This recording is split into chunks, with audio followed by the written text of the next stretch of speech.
பழனி அருகே தாவேகா சார்பில் தகவல் பலகை வைத்ததற்கு பட்டாசு வெடித்து இனிப்புகள் வழங்கி கொண்டாடி மகிழ்ந்தனர். திண்டுக்கல் மாவட்டம் பழனி அடுத்த நரிக்கல்பட்டி வாரச்சந்தை மிகவும் புகழ்பெற்று விளங்கி வருகின்றது. தொடர்ந்து தமிழகத்தில் அனைத்து பகுதிகளில் இருந்தும் ஆடு, மாடு, கோழி போன்றவைகளை கொண்டு வந்து விற்பனை செய்து வருகின்றனர். இந்நிலையில் இச்சந்தையில் கடந்த 50 வருடங்களாக குத்தகைதாரர்கள் கோழிக்கு 10 ரூபாய்க்கு ரசீது கொடுத்துவிட்டு 50 ரூபாய் வசூல் செய்து வருவதும், ஆடு ஒன்றிற்கு 20 ரூபாய் கட்டணச்சீட்டு கொடுத்துவிட்டு 80 ரூபாய் வசூல் செய்து 4 சக்கர வாகனங்களுக்கு 30 ரூபாய் ரசீது கொடுத்துவிட்டு 100 ரூபாய் வசூல் செய்து வருவது தொடர்கதையாகி வந்தன. இந்நிலையில் தற்போது தமிழக வெற்றி கழகத்தின் தொப்பம்பட்டி மத்திய ஒன்றிய செயலாளர் தொடர்ந்து நேர்மையான முறையில் வியாபாரிகளுக்கு கட்டணச் சீட்டு கொடுத்து உரிய தொகையை வசூலிக்க வேண்டும் என்ற நோக்கத்தின் அடிப்படையில் தொப்பம்பட்டி வட்டார வளர்ச்சி அலுவலர் சந்தித்து புகார் தெரிவித்தனர். மேலும் 50 ஆண்டுகால நிலையில் தற்போது நரிக்கல்பட்டி சந்தை முகப்பு வாயிலில் கட்டணங்கள் பற்றிய தகவல் பலகை வைத்தனர். பேருந்து நிலையம் அருகே முறையான கட்டணங்கள் அடங்கிய தகவல் பலகையை வியாபாரிகளுக்கு தெரிவிக்கும் வகையில் வைத்துள்ளனர். தொடர்ந்து தமிழக வெற்றிக்கழக ஆட்சியில் ஊழல்கள் நடக்காமல் இருப்பதற்கும், நேர்மையான முறையில் கட்டண வரி வசூல் செய்வதற்கும், வியாபாரிகளை ஏமாற்றும் நோக்கினை போக்கிடும் வகையில் கட்சி தொண்டர்கள், பொதுமக்கள், சமூக ஆர்வலர்கள் என அனைவரும் ஒன்று சேர்ந்து வட்டார வளர்ச்சி அலுவலர் மூலம் தகவல் பலகை வைத்துள்ளனர். தொடர்ந்து இதனை வரவேற்கும் விதமாக தமிழக வெற்றிக்கழக கட்சி நிர்வாகிகள் மற்றும் சமூக ஆர்வலர்கள் சந்தையின் முகப்பு வாயிலில் பட்டாசுகள் வெடித்தும், கேக்குகள் வெட்டியும், பொதுமக்களுக்கும் சமூக அலுவலர்களுக்கும் இனிப்புகள் வழங்கியும் கொண்டாடி மகிழ்ந்தனர். இது ஒரு 100 ஆண்டு பழமை வாய்ந்த ஒரு வார சந்தை.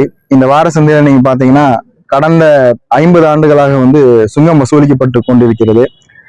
இப்ப இந்த சுங்கம் கடந்த 50 ஆண்டுகளாக ஒரு முறையற்ற முறையில எந்த ஒரு அறிவிப்பு பலகையும் வைக்காம இந்த இடத்துல சுங்கம் வசூலிச்சுட்டு இருந்தாங்க. கெஜெட்ல இருக்க ரேட்டை விட அதிகமான ரேட்டு அந்த டெண்டர் எடுக்கிறவங்க எல்லாரும் வசூலிச்சுட்டு கொண்டிருந்தாங்க.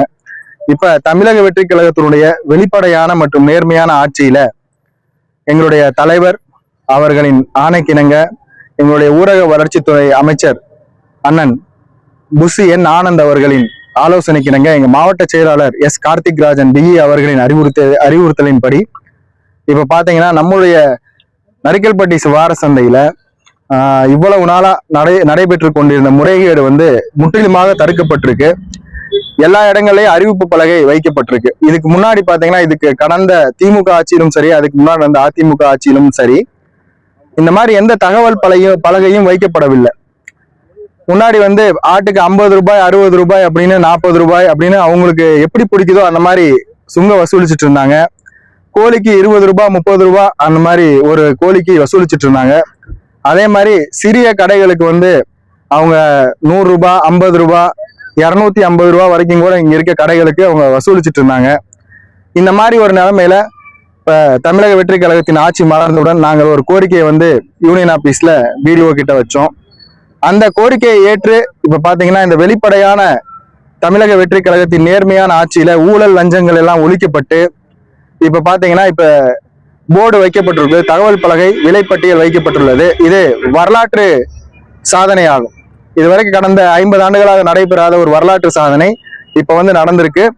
இப்ப தமிழக வெற்றி கழகத்தின் ஆட்சியில ஒரு கோழிக்கு 30 ரூபாய் வரை இருந்த தொகை இப்ப வெறும் 10 ரூபாயாக மாற்றப்பட்டுள்ளது. ஆற்றுக்கு 60 ரூபாய் வரை இருந்த தொகை இப்ப வெறும் 20 ரூபாய்க்கு நாங்க வசூலிக்கணும் அப்படின்னு சொல்லி நம்ம ஒரு குறிக்கோளோட, அதே மாதிரி கெஜெட்ல இருக்க ரேட்டை பிக்ஸ் பண்ணி வசூல் பண்ணிட்டு இருக்காங்க. நிச்சயமா இது ஒரு வரலாற்று சிறப்புமிக்க வெற்றி. இது தமிழக வெற்றி கழகத்தின் ஆட்சியில் மட்டுமே இது ஒரு சாத்தியமான விஷயம் என்பதை இந்த நேரத்தில் நாங்கள் தெரிவித்துக் கொண்டு, நிச்சயமாக இது போன்ற வெளிப்படையான ஆட்சி, நேரடியான ஆட்சி மற்றும் ஒரு திறமையான ஆட்சியை தமிழக வெற்றி கழக தலைவர் தளபதி விஜய் அவர்களால் மட்டுமே கொடுக்க முடியும். மாண்புமிகு முதல்வர் அவர்களுக்கு எங்களுடைய நெஞ்சார்ந்த நன்றிகளை இந்த நேரத்தில் தெரிவித்துக் கொள்கிறோம். நன்றி, வணக்கம்.